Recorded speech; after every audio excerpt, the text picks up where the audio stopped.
the PowerTwist V-Belt. Pretty simple to install, no tools, no mess, and no need to dismantle any of the components. Simply turn tab side out and bend the belt back as far as possible.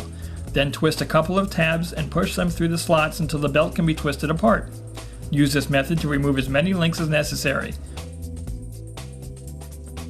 To assemble the belt again, simply reverse the process.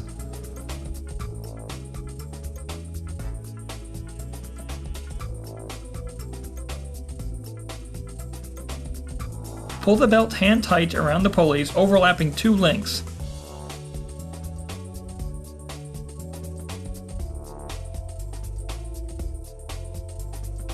Count the links and remove the number needed to get the right tension on the belt. Check the instructions included in the box for the formula.